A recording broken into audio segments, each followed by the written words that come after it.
Votre voix. Bonjour Benoît Perrin. Bonjour et bienvenue sur le podcast Votre Voix. Alors Benoît, tu es directeur de contribuables associés.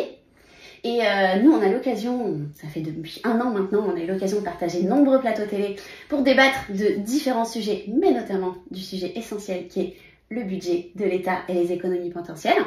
Et il n'y avait pas meilleur moment pour qu'on réalise cette interview que cette mi-juin où on est tous dans l'expectative de se dire qu'est-ce que l'État va nous réserver comme piste à la fois d'économie, mais on est plus attentif quand même à ce qui va nous retomber en fait sur la figure. Donc voilà, je souhaitais vraiment avoir cet entretien avec toi pour évoquer un certain nombre de sujets clés, précis et concrets afin que nos auditeurs puissent savoir ce qui va se passer. Mais dans un premier temps, est-ce que tu peux nous expliquer Contribuables associés, du coup, c'est quoi? C'est une association, mais pourquoi? C'est quoi sa mission? Alors, Contribuables associés, c'est une association qui a été lancée en 1990. Donc, elle a un peu plus de 35 ans. Et en fait, sa vocation, c'est de faire pression sur les élus pour qu'ils aient une gestion économe de l'argent public. Et pour ce faire, on utilise 2 moyens. Le premier moyen, c'est mobiliser les Français, c'est-à-dire informer les Français sur les sujets qui les préoccupent. Notamment donc les sujets d'argent public, sachant que notre conviction et notre message, c'est de faire passer qu'en fait l'argent public n'existe pas. Quand on parle d'argent public, en fait, c'est simplement l'argent privé, l'argent des Français, dont on a confié la gestion à des hauts fonctionnaires et à des élus. Donc l'argent public ne tombe pas du ciel, en fait, c'est très simplement l'argent des Français qui a été gagné évidemment par leur travail. Et le deuxième objectif, c'est donc de faire une pression très concrète sur les élus à travers des interventions dans les médias, à travers des colloques, à travers des remises de pétitions, à travers un certain nombre de documentaires qu'on fait ou d'outils citoyens en ligne. Là, on vient de lancer ce qu'on appelle l'Argus des communes, qui permet à chaque Français, par exemple, d'apprécier la gestion financière de sa commune. Et donc un certain nombre d'outils qui vraiment ont pour objectif que les Français aient à disposition des outils pour forcer nos responsables politiques à mieux gérer la France, pour aller très vite à gérer la France comme un bon responsable de famille gérerait son budget, tout simplement. Oui, parce que le souci, en fait, c'est quoi? C'est la justice de la contribution. Et on voit bien là toute la problématique et les enjeux du gouvernement, c'est-à-dire que on n'est plus dans une dimension où les Français sont en capacité d'entendre que ça va leur retomber sur la figure pour une raison majeure. C'est que maintenant, l'État doit faire des économies. Et ça, c'est un argument aujourd'hui qu'on ne peut plus entendre, le besoin d'exemplarité.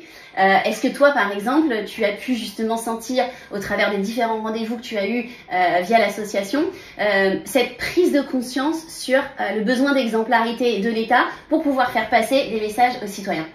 En fait, la difficulté, c'est l'urgence. C'est-à-dire qu'en fait, ça fait quand même des années, pour pas dire des dizaines d'années, qu'on nous parle de cette dette, qu'on nous parle de ces déficits.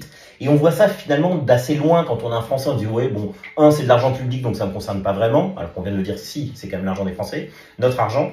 Et 2, on se dit, en fait, on nous alerte, ou en tout cas certains nous alertent, mais les gouvernements qui se sont succédés semblent pas très inquiets. Donc finalement, c'est pas forcément un sujet majeur.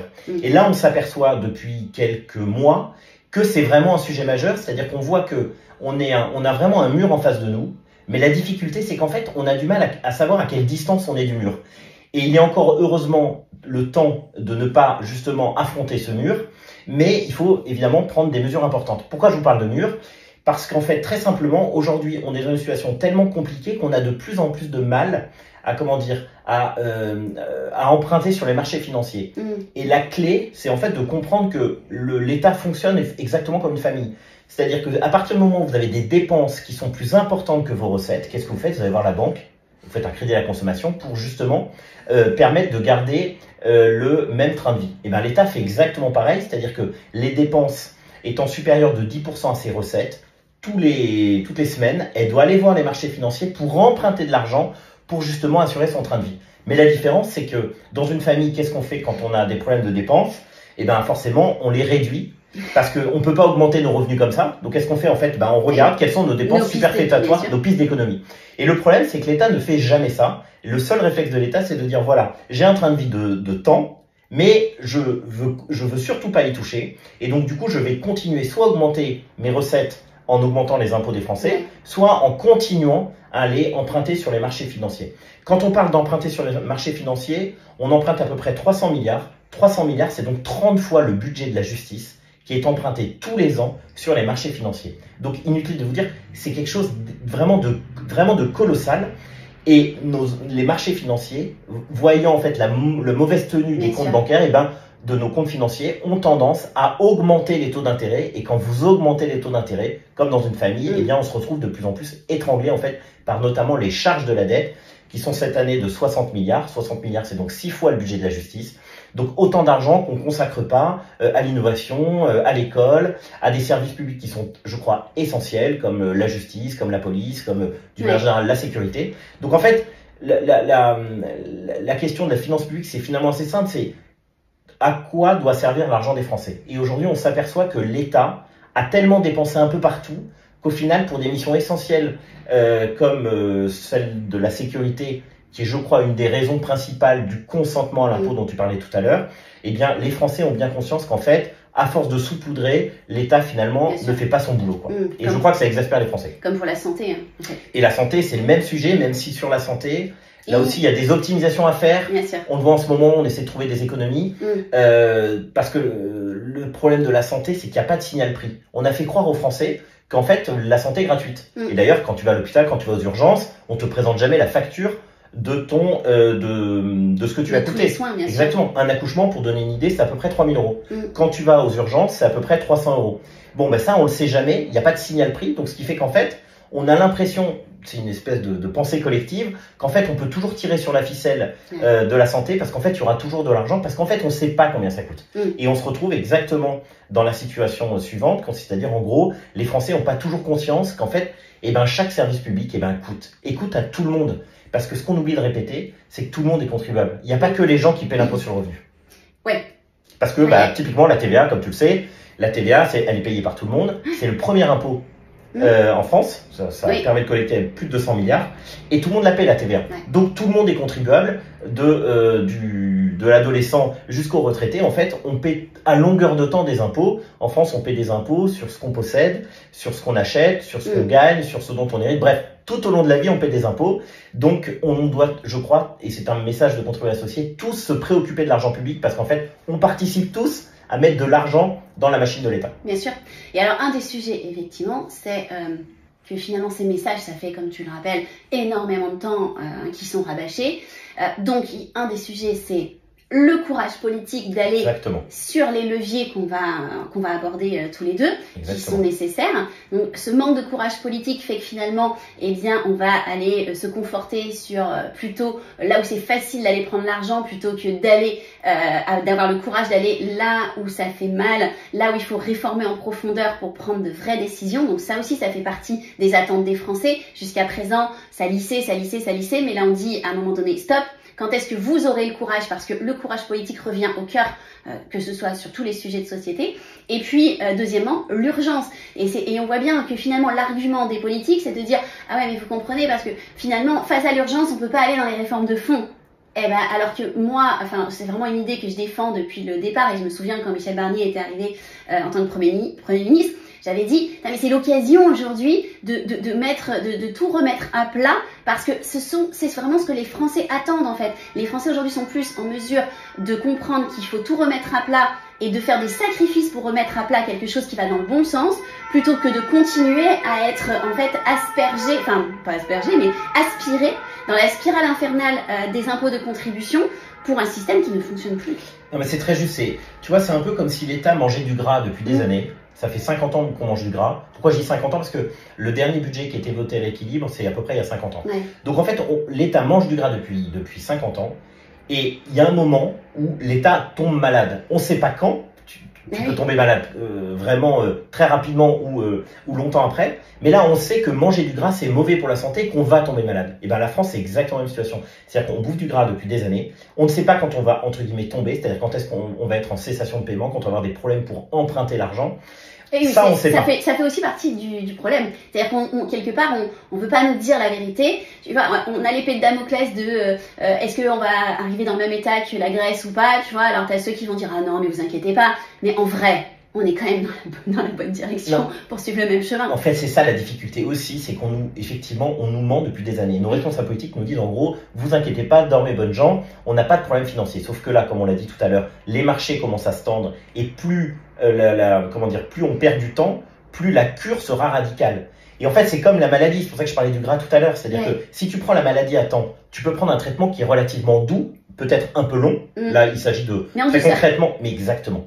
Et si on fait pas ça maintenant, la difficulté, c'est qu'aujourd'hui, pour te donner juste un chiffre, pour stabiliser le niveau de la dette, on doit faire à peu près 120 millions d'économies sur à peu près 4 ans.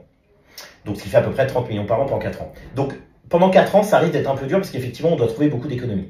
Mais si on ne fait pas ça, et c'est ce que disent malheureusement de plus en plus de responsables de la société civile qui disent justement ce que tu dis à l'instant, c'est-à-dire comme on n'a pas de responsables politiques qui ont vraiment le courage, de dire la vérité aux Français, de prendre les mesures adéquates, eh bien la France ne pourrait changer qu'à partir du moment justement où on sera vraiment dans une crise majeure. Autrement dit, beaucoup estiment, j'en fais pas partie, mais parfois j'ai des doutes, de dire en fait la France ne se réformera pas tant qu'on n'aura pas été effectivement soutenu, quand on n'aura pas été pris en otage en quelque sorte par la Banque centrale ou par le FMI. Il faut rappeler que le FMI, on se dit ah mais la France est trop grande pour tomber. Il faut rappeler que le FMI est déjà venu en France en 1958, quand De Gaulle arrive.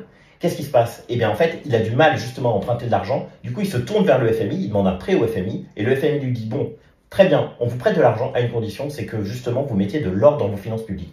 Et c'est pour ça que De Gaulle, qui était très vexé de devoir emprunter de l'argent à une structure internationale, a lancé le plan Pinet, qui a permis pendant 3-4 ans justement de redresser les comptes de la France, et ce qui a permis ensuite de pouvoir avoir un train de vie à peu près, même complètement équilibré.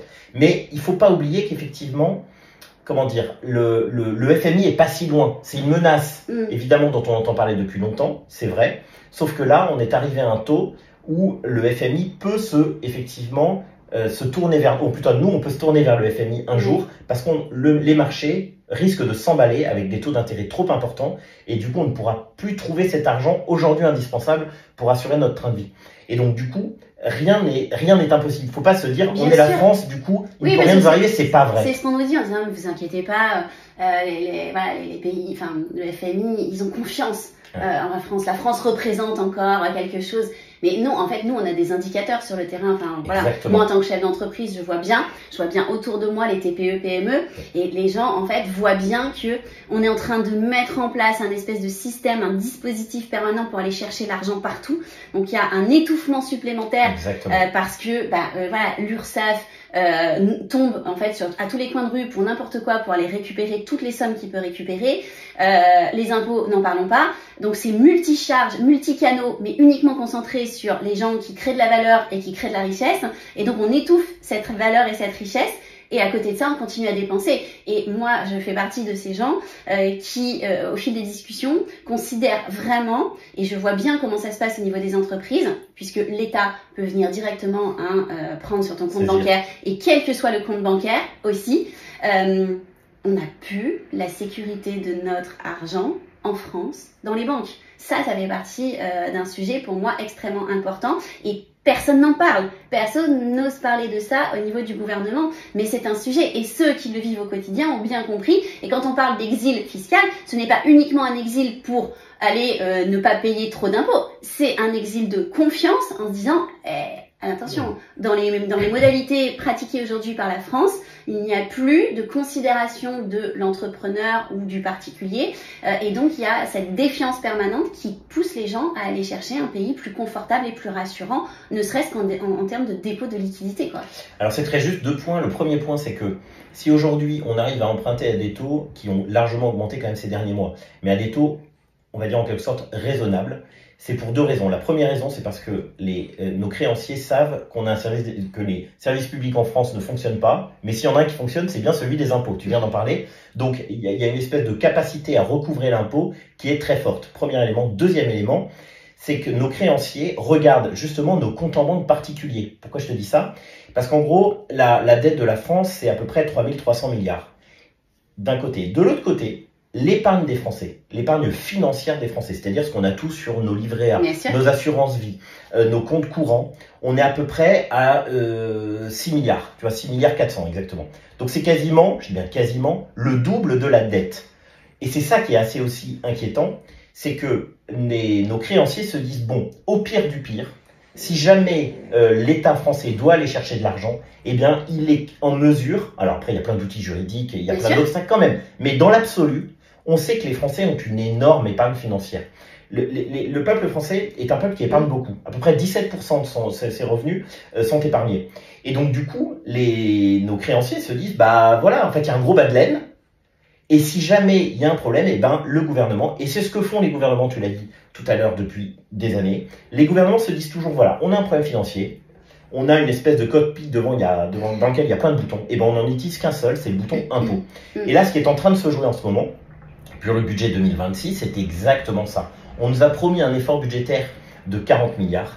On va voir si on est à ces 40 milliards. Mais la crainte, et on voit que plus le temps passe, plus on va là-dessus, c'est qu'on nous sorte. On connaît déjà la fin de l'épisode. C'est-à-dire qu'au début de l'épisode, les gouvernements nous disent toujours « Non mais ne vous inquiétez pas, on n'augmentera pas les impôts ».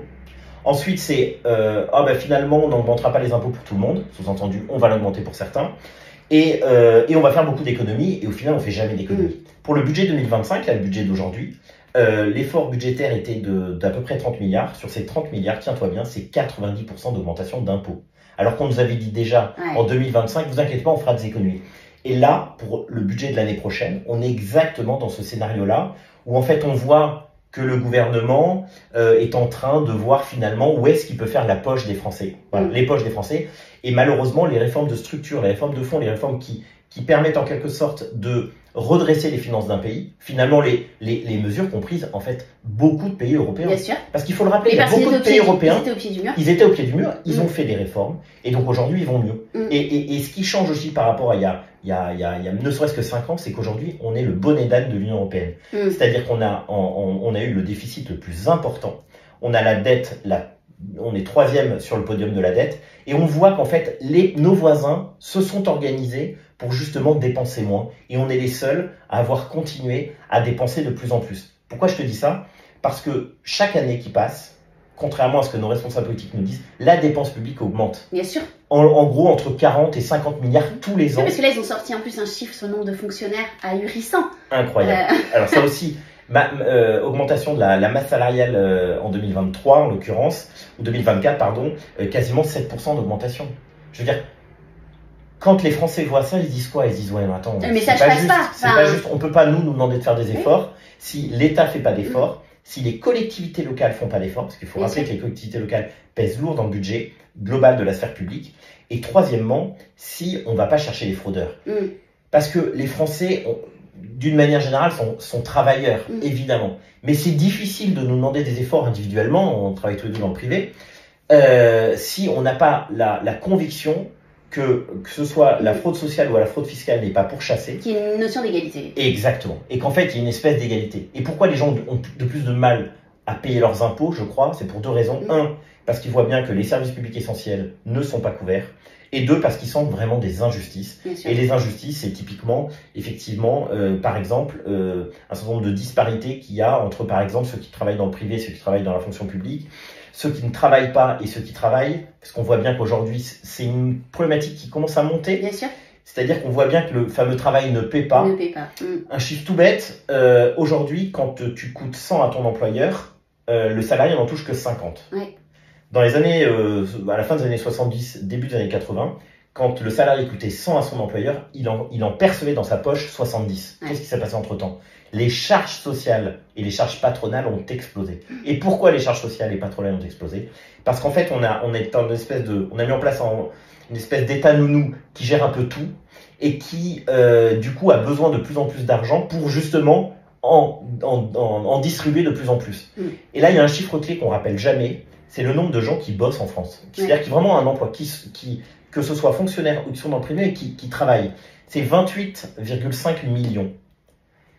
Population française, 69 millions. Donc vous voyez que d'un côté, vous avez à peu près 28 millions de personnes qui travaillent et qui doivent faire vivre en quelque sorte 40 millions de Français. Alors dans les 40 millions, tu as les jeunes, hein, évidemment. Tu as les retraités, évidemment. Tu as les gens qui sont au chômage, évidemment. Je dis juste que tu as une espèce de disproportion manifeste entre les actifs qui ont un emploi et les inactifs, ou alors les actifs qui n'ont pas d'emploi. Et du coup, on se retrouve avec un déséquilibre tel. Et je crois qu'il faut parler d'un sujet majeur qui est le sujet de la démographie. qui est, je crois, un sujet qui est trop rarement évoqué en économie, et pourtant je crois que c'est un sujet central, et le sujet des retraites est évidemment parfaitement cette illustration, c'est que pour financer un pays, on a besoin de beaucoup d'actifs. Pour qu'on ait beaucoup d'actifs, il faut que les Français fassent beaucoup d'enfants, et deux, que les gens qui sont en âge de travailler travaillent. Et une difficulté de la France, comme tu le sais, c'est qu'on a un fort taux de chômage chez les jeunes, et qu'on a beaucoup de seniors qui sont inactifs. Et du coup, il faut à la fois qu'on ait des enfants pour parce qu'on parle aussi souvent de réindustrialisation. Ouais. C'est très beau la réindustrialisation, on y est tous favorables, mais il faut quand même qu'on ait des gens à mettre dans les usines. Bien sûr. Donc il nous faut des enfants, et il nous faut faire en sorte que remettre le maximum de Français au travail, parce qu'on sait que à la fois il y a des fraudes et puis il y a des abus. Je crois qu'il faut aussi se poser la question du système social français, où peut-être qu'on est allé un peu trop loin dans la protection. Et du coup, on dissuade beaucoup de Français, enfin tu dois en connaître, notamment dans les professions libérales, c'est frappant. Des gens qui arrêtent de bosser le jeudi soir en disant « ça sert à rien que je bosse le vendredi parce que tout part à l'État oui. ». Ou alors, il n'y a plus personne, exactement. Donc, si tu veux, on dissuade les gens de travailler. Je crois que le travail est une source d'épanouissement très importante, la question de trouver sa voie, ça c'est un autre sujet. Mais à force de faire croire aux Français que les 35 heures c'est bien, les vacances c'est bien, le travail doit pas être au centre de tout.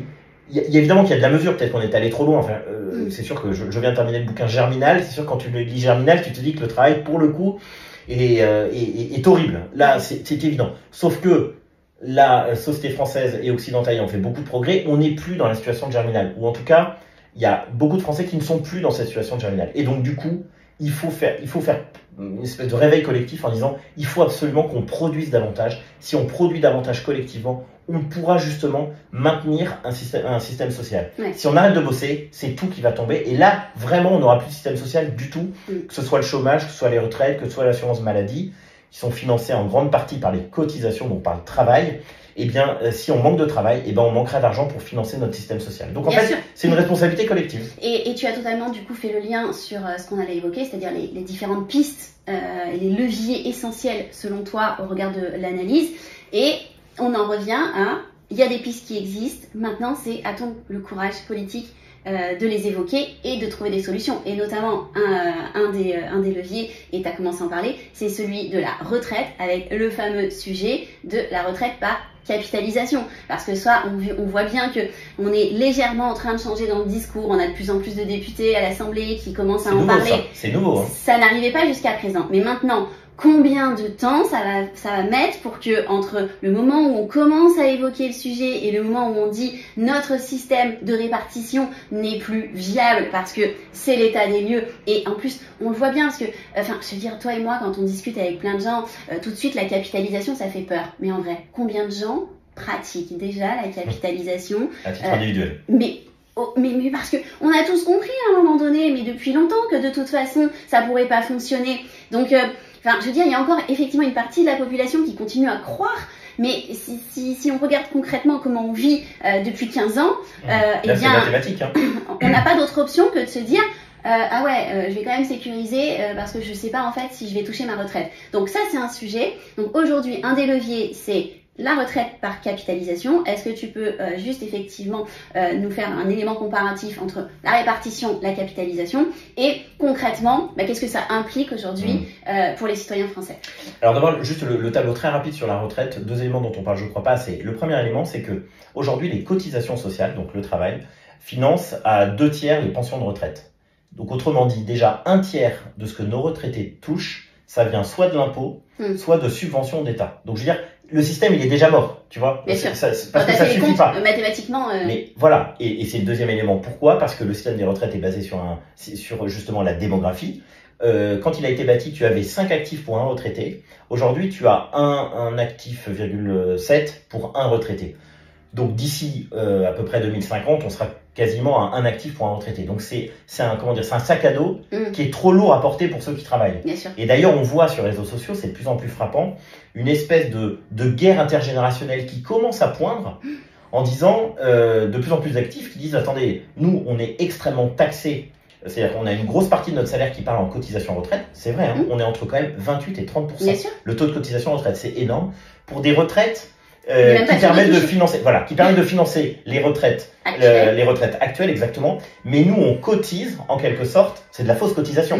C'est-à-dire qu'en fait, on nous vend de la cotisation, mais en fait, c'est pas de la cotisation, c'est juste de l'impôt qui permet de financer les retraites actuelles. Encore une fois, quand tu as beaucoup d'actifs et peu de retraités, ça colle très bien. Là, la difficulté, c'est que maintenant, on a un déséquilibre tel qu'en fait, encore une fois, le poids est trop lourd. Ouais. Et comme le poids est trop lourd, puisque les charges ont augmenté, eh bien, le pouvoir d'achat des actifs se rétracte. Donc, je veux dire, c'est un système qui peut plus durer. Donc, la seule manière de procéder, je crois, c'est en fait très simplement de prendre exemple sur les pays, nos pays voisins, qui sont pas plus idiots que nous. Et là, ils ont utilisé 2 leviers. Le premier levier, c'est le report de l'âge de la retraite. Aujourd'hui, en France, c'est 64 ans. Nos pays voisins sont plutôt aux alentours de 66 ans. Parce qu'on sait que quand on repousse l'âge de départ à la retraite, ben, par définition, ça fait plus de gens qui travaillent et moins de pensions de retraite à verser. Donc ça, c'est le premier levier. C'est quand même compliqué de passer à côté. Mais tu peux pas aller à 70 ans, à 80 ans, et compagnie. Il y a un moment où il y a une limite. Exactement. Donc ça suffit. Il faut, je crois, avancer sur l'âge continuer à repousser l'âge de la retraite, mais ça ne suffira pas. Deuxième élément, et ça tu l'as dit, et c'est ce que font là aussi la plupart des pays de l'Ouest, c'est de mettre en place une brique de capitalisation. Donc la différence entre la capitalisation et la répartition, c'est très simple. La répartition, tu travailles, le lendemain, tes cotisations servent à payer les pensions des retraités actuels. La capitalisation, c'est en fait une partie de ton salaire et placée sur les marchés financiers. Et à ta retraite, tu récupères soit sous forme de rente, soit sous forme de dividendes, les fruits de l'argent que tu as placé. Et c'est là où je crois, malheureusement, l'école ne joue pas son rôle. C'est qu'en fait, on n'est pas dispensé à l'école une culture économique assez importante. Et pourtant, quand tu regardes très froidement les choses, je veux dire, là c'est pas d'idéologie, c'est vraiment, tu regardes froidement. Quel est le placement financier qui rapporte le plus ces 40 dernières années? C'est le marché des actions.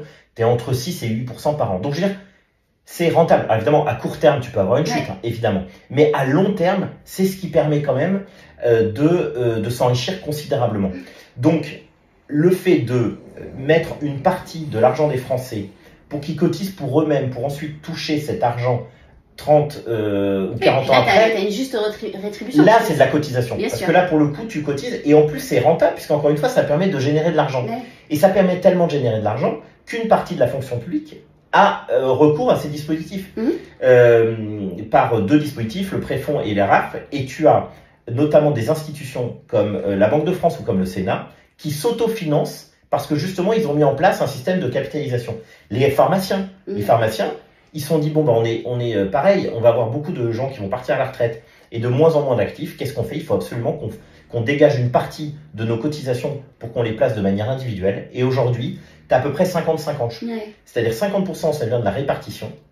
50% des pensions des pharmaciens vient de la capitalisation. Alors, je ne sais pas si on peut faire un 50-50 au niveau global. En revanche, peut-être qu'une répartition, 70% répartition, 30% capitalisation, ça peut avoir du sens. Et j'aurais tendance à dire, il n'y a pas beaucoup d'autres possibilités. Sinon, c'est quoi? On ne va pas continuer à augmenter considérablement et de manière infinie les cotisations de ceux qui travaillent ou les impôts des Français. Il faut qu'on trouve d'autres sources de financement. Exactement. Et les marchés financiers sont une solution. Encore une fois, on ne va pas passer à 100% capitalisation parce que ça serait grotesque de tout faire reposer sur les marchés financiers. Mais se dire, voilà, on rajoute une jambe à notre système de retraite, qui est donc le système par capitalisation, ça me semble être indispensable parce qu'encore une fois, c'est de l'argent qui est gagné et qui ne pèse pas sur les épaules de ceux qui travaillent. Et je pense qu'un élément fondamental que tu as notamment évoqué, c'est de se dire, bah, oui, on est censé repousser l'âge de la retraite. Et il y a un argument qui tombe, c'est, ah oui, mais les entreprises veulent de moins en moins garder les seniors dans l'entreprise. Et il y a un point qui n'est jamais évoqué et que moi j'ai souvent soulevé sur les plateaux, et tu l'as évoqué aussi, c'est la formation. C'est-à-dire que en fait, tu peux pas continuer à développer une idée de je prolonge en fait la durée de travail des salariés sans proposer un accompagnement qui permette à chacun, de trouver un travail qui lui correspond, d'évoluer au regard de ce qui est en train de se passer en termes d'évolution technologique permanente, et en plus de te servir de la thématique formation pour aller en plus taxer, parce qu'on voit bien que finalement tous les dispositifs de formation, et nous on le voit, bah, c'est ceux qui sont les premiers sucrés. Donc voilà, typiquement le CPF. Exactement, tu vois, on parlait d'investissement d'avenir tout à l'heure. Ce qu'il faut comprendre, c'est qu'aujourd'hui, l'argent collecté par l'État français sert simplement à payer le quotidien. Ouais. Et donc, on ne prépare pas l'avenir. Et comment faire pour préparer l'avenir? Eh ben, il faut qu'on arrive à faire des économies sur notre quotidien pour qu'on puisse justement investir dans l'avenir. Et tu as parfaitement raison sur l'aspect de la formation, mais sur l'aspect des seniors, mais tu peux aussi dire la même chose sur l'aspect de la formation des jeunes. Bien sûr. Tu as malheureusement trop de jeunes qui s'embarquent dans des formations très longues et qui sont, qui n'ont pas d'issue professionnelle parce qu'on ne les informe pas assez sur le taux d'insertion professionnelle de certaines branches. Je trouve ça assez dingue que tu aies numerus clausus chez les médecins et que tu n'en aies pas dans d'autres filières comme, pour aller vite, plus adapté, la sociologie, la géographie. Là, pour le coup, tu peux t'y inscrire. En revanche, sur des métiers qui sont en tension, comme celui de médecin, pour le coup, on a du mal à toucher à ce numerus clausus. Je trouve ça absolument irresponsable de ne pas dire la vérité aux jeunes Français. Et la vérité aux jeunes Français, c'est de dire, voilà, vous pouvez faire, il y a des études passionnantes, évidemment, et qui sont intellectuellement très stimulantes. Mais sachez que si vous embarquez dans ces études, voilà le taux d'insertion professionnelle. Et du coup, ce que font beaucoup de gens, d'ailleurs, ils font à la fois, par exemple, du droit et de la philo, une école de commerce et histoire de l'art. Il y a la possibilité aussi, le système français est bien fait, de coupler des formations. Donc on peut, coupler à la fois le côté insertion professionnelle et en même temps avoir des passions qui ne débouchent pas, qui ne débouchent pas forcément sur un emploi. Mais il faut dire la vérité aux Français. Et en France, on a un énorme taux justement de financement de notre système social, notamment parce qu'il n'y a pas assez de gens qui travaillent, et notamment parce qu'effectivement, la formation n'est pas assez développée. Et sans formation, il est évident que ça sera très compliqué de mettre les jeunes dans l'emploi et de garder les seniors dans l'emploi.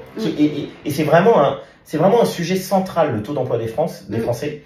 On voit bien que par rapport à nos voisins européens, là aussi on décroche. On est à peu près à 70% de taux d'emploi chez les Français. Nos voisins européens, les Allemands par exemple, sont à 77%.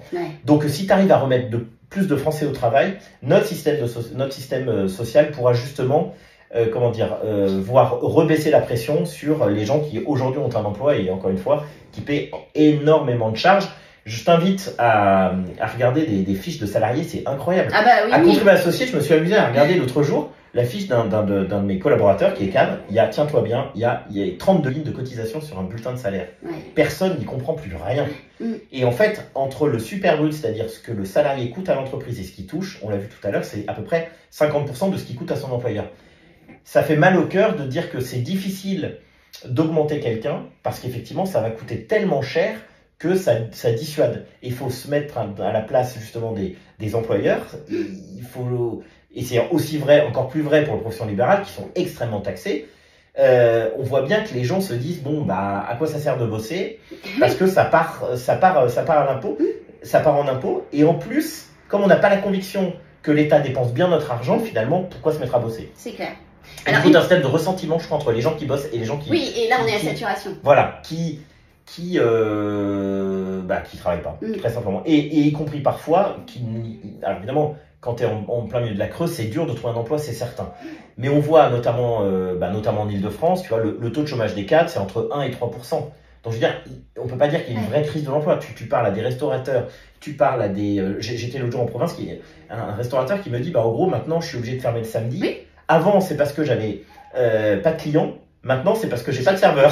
C'est pareil sur les horaires. C'est dingue. Tu vois, à Paris, tu as quand même, jusqu'à présent, on pouvait faire manger relativement facilement partout en service continu. Aujourd'hui, il n'y a plus de service continu parce que justement, ils ne sont pas en capacité d'avoir dans les cuisines suffisamment de personnel pour pouvoir assurer ce service continu. Exactement. Et alors, par contre, tu évoques un sujet en termes de pistes d'économie qui serait l'année blanche. Tu l'as évoqué, ce serait quoi une année blanche en fait? Alors, l'année blanche, c'est très simple. C'est de dire, voilà, on a dépensé tant, en l'occurrence 1700 € en 2025, et bien en 2026, on va dépenser 1700 milliards d'euros.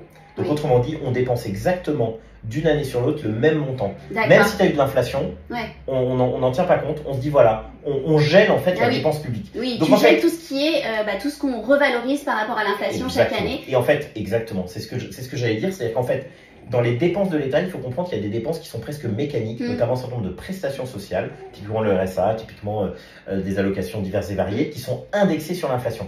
Donc quand tu as beaucoup d'inflation, et bien du coup ça augmente presque mécaniquement la dépense publique. Une grosse partie, ouais. C'est pour ça justement que l'État, que la dépense publique finalement ne décroît jamais. C'est précisément parce que tu as beaucoup d'éléments qui sont calqués sur l'inflation. Ouais. Et donc comme tu as beaucoup d'éléments qui sont calqués sur l'inflation, eh bien l'État mécaniquement dépense plus d'une année sur l'autre. Et l'année blanche permet de casser ce dispositif en disant voilà, peu importe l'inflation, on va essayer pour ce qu'on peut faire justement de ne pas indexer cette dépense sur l'inflation. Donc très concrètement, ça veut dire que y a plein de prestations sociales indexées mécaniquement sur l'inflation qui ne seront pas justement revalorisées. Typiquement les retraites, typiquement le RSA, typiquement un certain nombre de dépenses diverses et variées.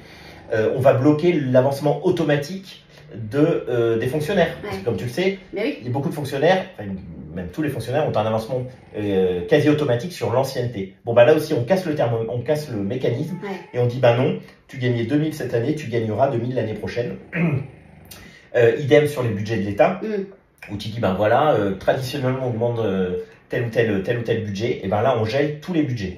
La difficulté, c'est qu'il y en a deux. La première difficulté, c'est que c'est très dur politiquement d'accepter cette mesure-là, notamment sur les minima sociaux. Oui, on a vu ce que ça a donné rien que la dernière fois, le débat sur l'inflation, la prise en compte de l'inflation pour les retraites. Exactement. Alors les retraites, c'est très difficile de les désindexer. Les minima sociaux, c'est très difficile de désindexer parce qu'on va te dire, oui, mais c'est les pauvres qui trinquent. Et donc du coup, c'est une mesure qui est quand même courageuse pour une troisième raison, c'est qu'il y a un certain nombre de ministères qui sont engagés dans ce qu'on appelle des plans pluriannuels, typiquement la sécurité, ou typiquement la justice, où on s'est engagé à dépenser un peu plus chaque année. Et donc du coup, puisqu'on s'est engagé à dépenser un peu plus chaque année, ce qui me semble être pour le coup sur ces deux sujets, la sécurité et la justice, et l'armée d'ailleurs, donc trois domaines, ça me semble être des domaines importants. Ça veut dire que puisqu'on s'est engagé à dépenser plus, il faut qu'on trouve des économies sur d'autres ministères pour rester dans nos 1700 milliards de dépenses sur lesquelles on s'est engagé. Et alors une année blanche. Donc c'est pas de l'économie en quelque sorte, c'est juste au moins tu casses l'augmentation de la dépense publique, ce qui est déjà pas mal. Ce qui est déjà pas mal. Et vous avez réussi à le chiffrer chez Contribuables Associés, une année blanche? Alors une année blanche, c'est à peu près 20-25 milliards. Donc c'est pas négligeable au regard. C'est 50% de l'effort budgétaire qu'on doit réaliser cette année. Donc c'est quelque chose d'important. Mais c'est 20-25 milliards, c'est si tu gèles tout, c'est-à-dire à la fois les prestations sociales, l'argent que tu donnes aux collectivités locales et l'argent des ministères. Donc je veux dire que tu gèles tout. Tout le monde est au pied d'égalité. Exactement. Et ça, c'est très rarement fait dans l'histoire de France parce qu'en fait, c'est très dur. Parce que tu as toujours des corporations ou des intérêts. Oui, mais chacun va essayer. Mais il y a un moment donné, effectivement, on peut effectivement parler, je pense, sur cette dimension d'effort collectif. Exactement. Et ça peut être une piste beaucoup plus entendable en termes de message. Parce que là, tout le monde est impacté de la même façon. Et on n'a pas le sentiment que c'est toujours les mêmes qui payent. Et puis qu'on vient prendre en plus.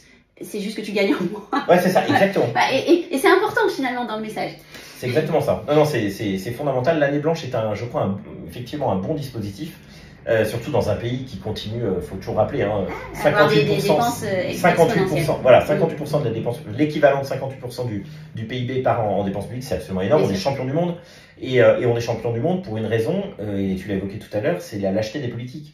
C'est-à-dire très concrètement, une des particularités de la France, c'est qu'on continue à dépenser davantage, mais on revient jamais en arrière sur les mesures qu'on a prises avant. Tu as une espèce d'effet cliquet qui fait qu'en fait, tu arrives à un niveau, tu as une crise, du coup tu dépenses plus. Après, tu as terminé la crise, et tu reviens pas des niveaux d'avant, tu restes au niveau de la crise. Et après, tu as une nouvelle crise et du coup, tu remontes. Et donc, en fait, contrairement aux autres pays européens qui, en période de crise, effectivement, dépensent plus et en période normale, en quelque sorte, reviennent à des taux normaux, à des taux précédents, et bien la France continue par effet cliquet en fait à monter un escalier qui malheureusement nous mènera jamais au ciel. Et il y a un autre levier très intéressant qui a été largement débattu ces dernières semaines sur les plateaux, c'est la TVA sociale. Alors la TVA sociale. La TVA sociale et comment ça impacterait chacun d'entre nous si jamais c'était quelque chose qui était retenu. Alors la TVA sociale, là où c'est un peu une arnaque budgétaire, c'est-à-dire que ça permet pas de faire des économies, ça permet juste de se diviser une facture différemment. C'est un peu comme dans une copro, tu vois, et c'est ça qui je trouve un peu gênant dans ce système, même si j'y suis plutôt favorable. C'est comme dans une copro, tu vois, tu as ton gestionnaire qui te dit, qui réunit tous les copros et qui dit voilà, maintenant il y a une facture de 10 000 € à payer. On va se poser la question de qui doit la payer. Alors qu'en fait, on devrait d'abord se poser la question, mais attends, la facture, est-ce qu'il n'y a pas moyen d'optimiser? Est-ce qu'on ne peut pas se dire, déjà, les 10 000 euros, est-ce que vous êtes allé voir d'autres prestataires? Est-ce qu'on est obligé de faire tous ces travaux dans la copro? S'interroger sur le montant de la facture et après on se pose la question de qui la paye. Donc d'abord, le montant de la facture, personne malheureusement ne se la pose jamais, malheureusement. Deuxièmement, sur la TVA sociale qui consiste simplement à se dire, bon, on a une facture maintenant, aujourd'hui elle est payée par principalement les actifs, on l'a vu tout à l'heure. La TVA sociale, c'est assez simple, c'est de se dire, comme justement il y a trop d'impôts sur les actifs, on va baisser les cotisations sur les actifs. Donc autrement dit, très concrètement, on va donner du pouvoir d'achat aux gens et on va faire payer cette somme-là, qui aujourd'hui n'est plus payée par les actifs, on va la faire payer par tout le monde en la basculant sur la TVA. D'accord. Et donc très concrètement, on baisse les charges, soit patronales, soit sociales, soit salariales. Et c'est répercuté. Et on les répercute sur 1 ou 2 points de TVA. Okay. Et la TVA, elle est payée pour le coup par absolument tout le monde. Voilà. Mais c'est quand même un mécanisme qui est rentable, parce que 1 point de TVA, pour donner une idée, c'est à peu près entre 10 et 13 milliards d'euros. Donc tu augmentes ta TVA de 3 points.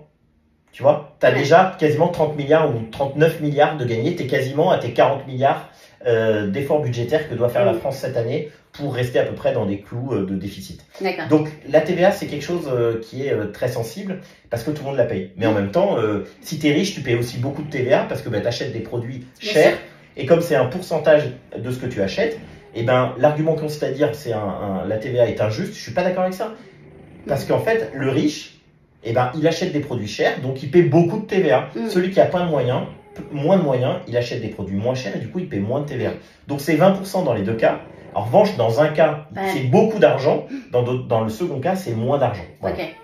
Et une autre piste, et alors celle-là, on l'a gardée pour la fin parce que ça fait partie aussi d'un enjeu majeur. On parle beaucoup de la piste sociale, avec notamment à l'intérieur de cette dimension sociale, quelles seraient aujourd'hui les pistes d'économie nécessaires à faire, que tu as déjà évoquées sur différents plateaux et qui pour le coup là nécessitent du courage politique de trancher et de dire maintenant ce système social tel qu'il est aujourd'hui ne peut plus fonctionner, nous n'avons plus d'autre option que de supprimer. Alors on l'a vu tout à l'heure, le système social je crois est allé un peu trop loin. Il faut comprendre l'espèce de cartographie de la dépense publique. Aujourd'hui, la dépense sociale c'est 50% de ce que dépense l'État, donc ce qui est absolument énorme. Le reste du camembert, c'est donc 30% l'État, enfin les ministères, 20% les collectivités locales. Donc si tu veux baisser la dépense publique, c'est impossible de passer à côté de la moitié de la dépense publique. Dans la moitié de la dépense publique, tu as quoi? Tu as les retraites. On en a parlé, la capitalisation est un moyen, et le report d'âge de la retraite est un moyen d'alléger le fardeau. Et on sait qu'on va y venir. Les responsables politiques, un certain nombre, hurlent en disant non, jamais, jamais. Mais enfin, on sait très bien au fond d'eux. Et d'ailleurs, quand on les voit en rendez-vous individuel, ils disent tout ça. Ils disent de toute façon, faut regarder on ne peut pas continuer, mais vous comprenez, compte tenu de notre électorat, on ne peut pas le dire, patati patata. Donc, réforme des retraites. Et dans les réformes des retraites, il faut aussi, on parlait d'égalité tout à l'heure, il faut aussi que les calculs des retraites soient justes. Parce que c'est aussi difficile de demander aux Français de travailler davantage avec cette inégalité fondamentale qui est le calcul des retraites entre le privé et le public. Sur le privé, la pension est calculée sur les 25 meilleures années. Dans le public, c'est sur les 6 derniers mois. C'est sûr que c'est pas juste, pardon. Et donc, du coup, demander des efforts aux Français alors qu'ils voient cette injustice criante, ça me semble compliqué. Donc, premier sujet des retraites. Deuxième sujet, c'est l'assurance maladie. On est dans un pays vieillissant. Donc, j'aurais tendance à dire que c'est impossible de se dire que la dépense consacrée à la maladie va décroître, puisque par définition, exactement, un pays qui vieillit. Et en plus, on prolonge la durée de vie. Exactement, avec l'espérance de vie qui augmente, avec de plus en plus de retraités, donc de personnes en âge d'être éligibles à beaucoup de soins. C'est compliqué. En revanche, sur la médecine, sur la partie santé, il y a quand même quelques aberrations. Je pose la question, est-ce que c'est normal de pouvoir aller voir trois médecins dans la même journée, de se faire rembourser 3 fois? J'en suis pas convaincu. Est-ce que c'est normal quand tu fais un certain nombre de chirurgies, notamment de réassignation de sexe, d'avoir le transport sanitaire à l'aller comme au retour? Je suis pas convaincu. Est-ce que on peut pas développer, par exemple, de ce qu'on fait, les fameux dossiers médicaux partagés, qui fait que, en gros, quand tu vas voir un médecin, il a accès à tous les examens que tu as fait. Et aussi, pourquoi je dis ça? Parce qu'aujourd'hui, on voit qu'il y a à peu près 30% d'actes qui sont faits 2 fois. Parce qu'en fait, le médecin que tu rencontres, il n'a pas forcément le dossier des examens que tu as fait avant. Donc, il te represcrit des examens que tu as fait avant. Et il y en a qui abusent un peu du système. Non, mais ça, c'est hallucinant parce que tu te dis, sur certains dossiers, ils ont accès à tout. Exactement. Ah bah ça, les impôts, il n'y a pas de difficulté, mais sur le dossier médical. C'est ça. Ça fait partie de la base, quoi. Enfin... L'ambulatoire, qui est aussi de plus en plus développé, c'est une bonne piste. C'est-à-dire que tu passes moins de temps à l'hôpital, mais plus de temps chez toi. C'est moins de frais. Donc, dans la santé, je pense qu'il y a des économies. Sur l'histoire du chômage, c'est pareil. La France est un pays quand même assez généreux, tant sur le montant des prestations au chômage que sur la durée. Aujourd'hui, on est à peu près à 18 mois de prestations chômage. Nos voisins sont à moins. Je pense qu'on est en droit de se poser la question, est-ce que pour remettre les gens, pour stimuler les gens au travail, est-ce qu'on ne peut pas revoir ce système d'indemnisation chômage? Je pense que la réponse est évidemment oui. Et d'ailleurs, on le voit, tous les études le montrent. Plus t'es poussé à retrouver un emploi, parce que tu vois tes allocations baisser, plus tu cherches un emploi. Quand tu sais que tu as 18 mois devant toi, c'est sûr qu'au moins pendant un bon moment, tu n'es pas incité à retrouver un emploi. Et puis après, il y a plein de prestations diverses et variées sur des minima sociaux, dont on peut aussi se poser la question des critères. Voilà. Et notamment, je pense notamment au minimum vieillesse, où des étrangers, effectivement, y ont droit à partir de, alors je ne sais plus si c'est 5 ou 10 ans de résidence, mais on peut se poser la question, est-ce qu'on ne peut pas augmenter ces durées? Il y a plein de pays avec lesquels on a souscrit, dans lesquels les conditions sont moindres.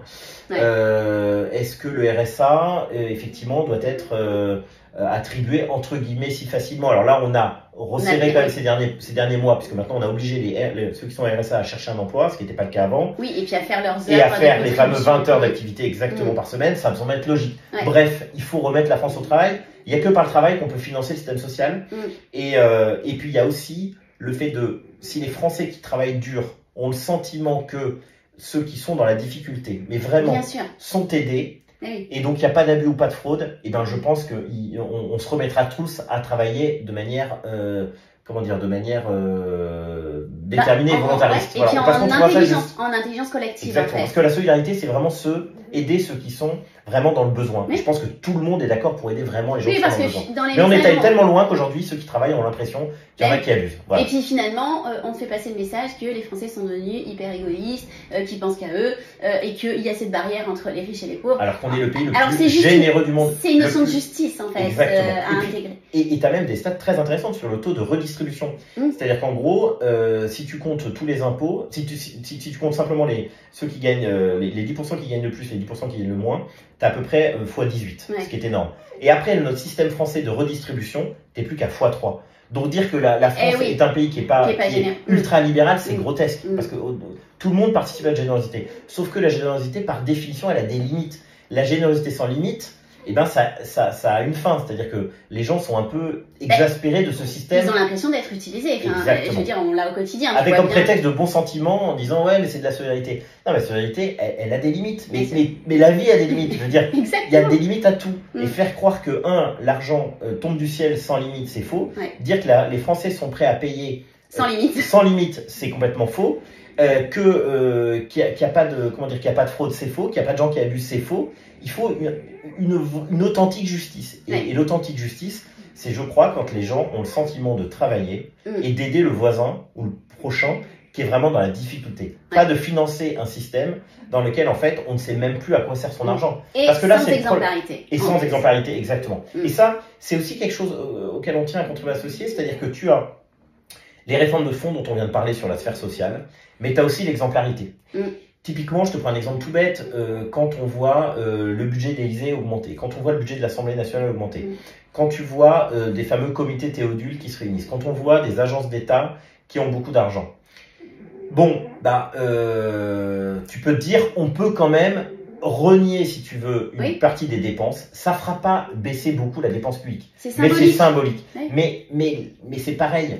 les gens ne sont pas prêts à faire d'efforts si en haut, il n'y a pas d'efforts symboliques. Oui. Et le symbolique, il est puissant. Il y a eu le symbole justement à l'Assemblée nationale, ils avaient demandé le fait que soit sucré justement toutes les prises en charge budgétaires des anciens présidents, des anciens ministres, etc. Ça a été bloqué au Sénat. Exactement. Et ouais.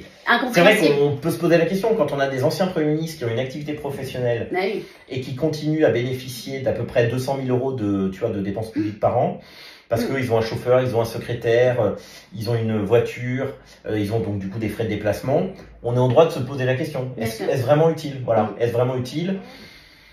Je pense que les Français ont bien conscience que non. Et du coup, il y a une espèce de fossé en quelque sorte, et on le sait bien, on en parle souvent sur les plateaux, qui se crée entre nos élites et entre guillemets, les vrais gens, qui est, je crois, notamment dû au fait que les vrais gens en ont marre de faire des efforts et ils voient qu'en haut, il n'y a pas d'efforts. Quand tu as des politiques publiques qui sont reconduites d'année après année sans qu'on fasse la moindre évaluation, typiquement la politique de la ville, et ben ça exaspère les gens. On se dit, mais attendez, moi je suis pas prêt à payer davantage d'impôts.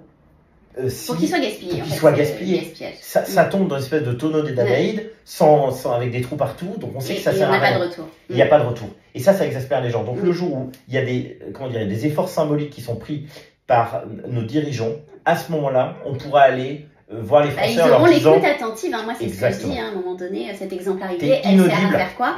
Elle sert à créer ce lien d'écoute et à redonner une confiance pour pouvoir derrière faire entendre les mesures. Exactement. Et alors Benoît, on aurait encore, je pense, un tas de choses à étudier et c'est super important, je trouve, de pouvoir donner toute cette notion de chiffres qui n'est pas forcément à la portée de tout le monde. Si tu avais un message aujourd'hui, parce qu'on est mi-juin, un message pour le gouvernement par rapport à ce qui est en train de se jouer. C'est quoi? Alors, un seul message, c'est de dire il faut absolument casser le logiciel qui consiste à dire on a des problèmes budgétaires, donc on augmente les impôts des Français. Le message, c'est de dire voilà, là, on a tous conscience que pendant quelques années, ça va pas être entre guillemets drôle, c'est-à-dire en gros mais on voit bien que les pays qui ont redécollé économiquement, les pays dont les populations sont les plus riches, c'est des pays qui ont baissé la dépense publique. Moins de dépenses publiques, c'est par définition moins d'impôts et donc plus d'argent pour les Français. Donc il faut vraiment, je crois, changer le logiciel et se dire maintenant, voilà, on va faire des économies, c'est sûr. On aura des gens mécontents, c'est sûr. Et on le voit d'ailleurs, et c'est aussi ce qui est difficile, c'est quand tu as une dépense publique qui est si importante, tu as aussi des professions qui sont tributaires de l'argent public. Et oui. Typiquement les taxis en ce moment. Oui. Les taxis sont en train de faire grève sur les taxis sanitaires parce qu'ils sont payés, on l'a vu, on l'a découvert pour beaucoup d'entre nous, qu'à peu près 90 voire même 100% du chiffre d'affaires de certains taxis, c'est en fait payé par la Sécurité. Là, on vient de mettre, le gouvernement vient de mettre pause sur les primes à l'énergie, la prime Rénov'. Qu'est-ce qui se passe? Eh bien, tu as les professions du bâtiment qui disent « Oh là là, surtout, il faut que vous reveniez dessus parce que c'est ce qui nous permet de vivre. » Et en fait, c'est ça le problème, je crois, de la dépense publique sans fin. C'est qu'en fait, tout le monde, en quelque sorte, en bénéficie. Et du coup, quand il s'agit de baisser la dépense publique, eh ben, il faut faire preuve, on y revient, de courage politique pour affronter un certain nombre de corporations et de leur dire « On est désolé, mais on ne peut plus continuer comme avant. Il faut absolument essayer de renouveler votre modèle économique. » Parce qu'on ne peut plus arroser certains secteurs comme on le faisait jusqu'à présent. Et du coup, je crois qu'on va arriver dans une période où il va y avoir de plus en plus de friction entre des Français et le gouvernement, parce qu'il y a trop de Français qui dépendent de l'État en quelque sorte. Et donc, s'il y a un message à faire passer au gouvernement, c'est vraiment ça, c'est-à-dire vraiment faites des économies sur le train de vie de l'État. Si vous faites des économies sur des aspects symboliques, on en a parlé, et à ce moment-là, les Français seront prêts à entendre le discours. Parce que l'objectif, c'est pas d'avoir une vision comptable, c'est simplement qu'on puisse vivre nos vies chacun et qu'on puisse, pour le coup, vivre de ce qu'on produit. De ce qu'on produit. Et aujourd'hui, les Français n'ont plus l'impression de vivre de ce qu'on produit. D'où l'injustice et d'où ce déchirement à l'intérieur de la société française parce que, pour le coup, le système est trop injuste. Oui. Alors moi, mon message, il serait plutôt tourné effectivement sur, s'il vous plaît, ayez enfin le courage politique de prendre position et de nous engager dans des réformes en profondeur, même si ça veut dire mécontentement, même si ça veut dire gens dans la rue. Mais voilà, la France a besoin aujourd'hui de politiques courageuses et authentiques et sincères en ne faisant pas que dire la vérité, mais en actant cette vérité par des actes concrets.